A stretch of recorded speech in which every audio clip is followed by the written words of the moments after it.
countries, Australia have considerably favored attribution for resolution of investment purpose. However, there has been a noticeable change in the past few years, although some of the law favors investors so that they have the right to require arbitration of disputes that may arise due to investment in foreign countries. One such case to look into would be that of the Arab Republic of Egypt vs Southern Pacific Properties. During the late 19th and 20th century, most of the developing countries had considering arbitration nothing more than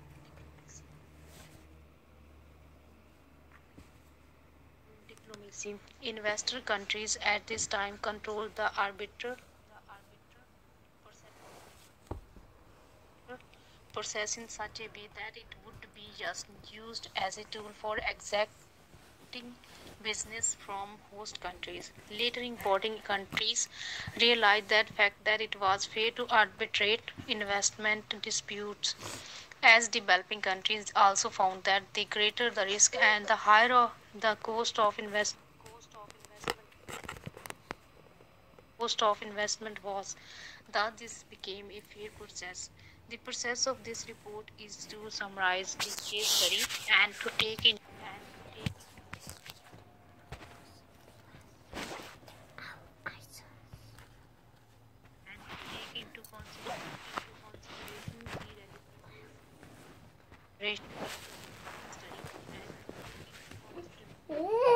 into consideration the relevant law status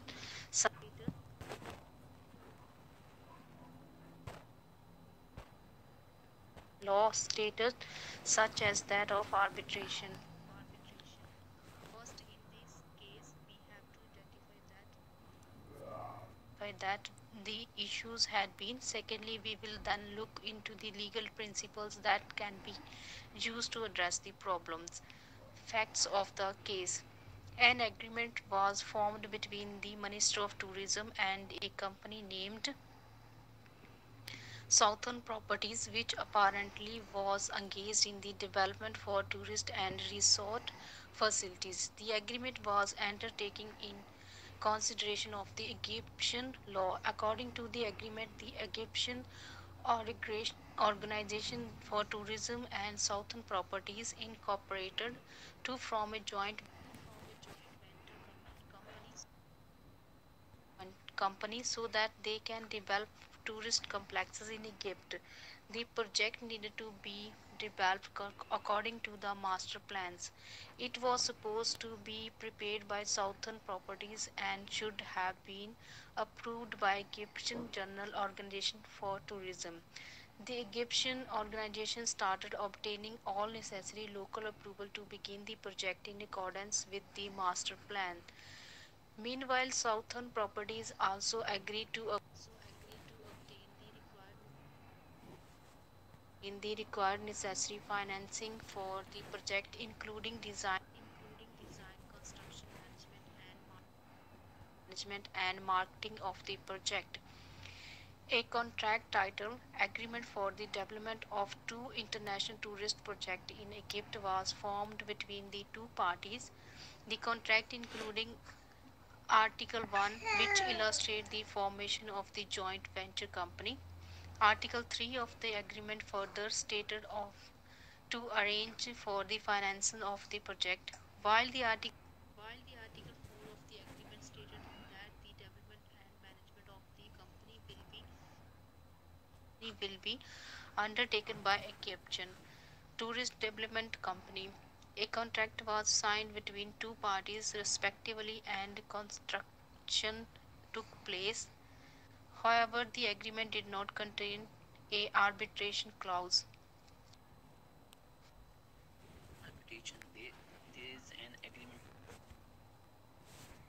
Is an agreement where the parties decide that they will submit an arbitration if there is any existing or future disputes. However, the arbitration has not qualified some of the requirements in order to be considered.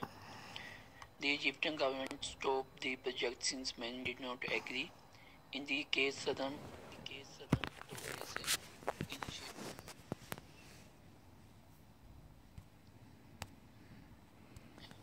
initiated ICC arbitration due to the fact that there was no settlement.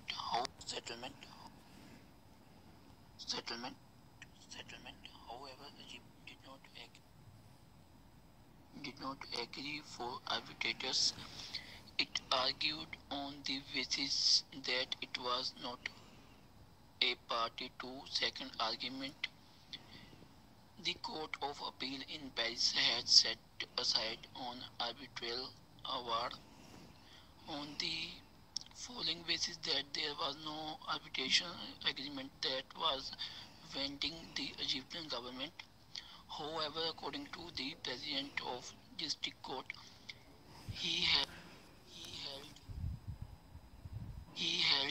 that since there was no vending agreement for the Egyptian state, he had granted Southern Protests a request for a leave of enforcement. Egyptian argued that the agreement was not vending, therefore its enforcement should be suspended.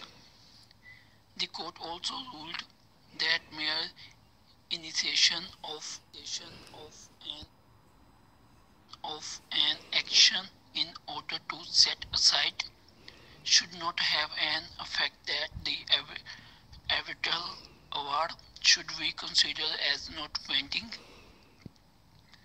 The rule that is applicable in our case doesn't raise many doubts about its legacy, as the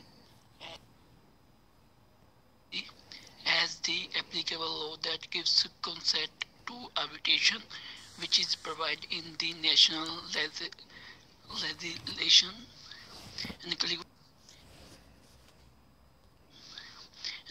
both the general principles of statutory interpretation as well as the rules of treaty interpretation and the principles of international law, which applies to unilateral declarations. One of the challenges facing the case was that of the interpreting the national clause and establishing the concept of anti-corruption.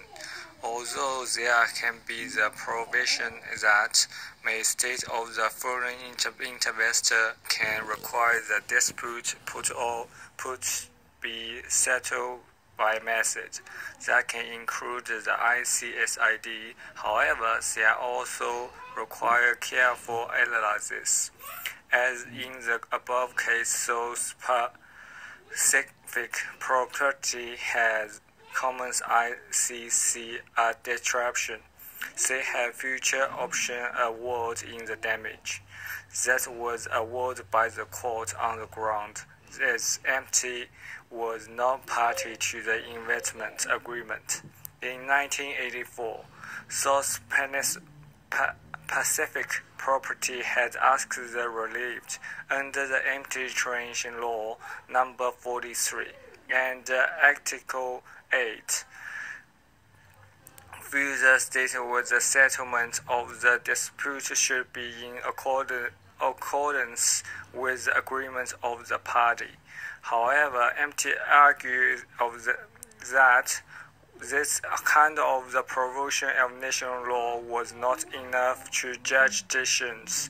In 1988, the Law Act changed the new law on the investment adopted.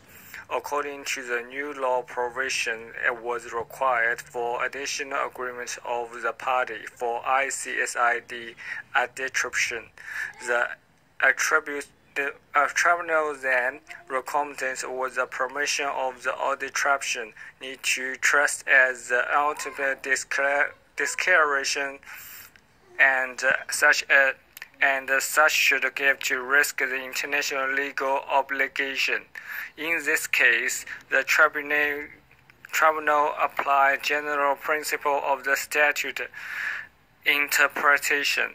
It take into the consideration and the relevant rule of the trust interpretation, as well as the principle of international law, was applied in the unilateral declarations. Thank you.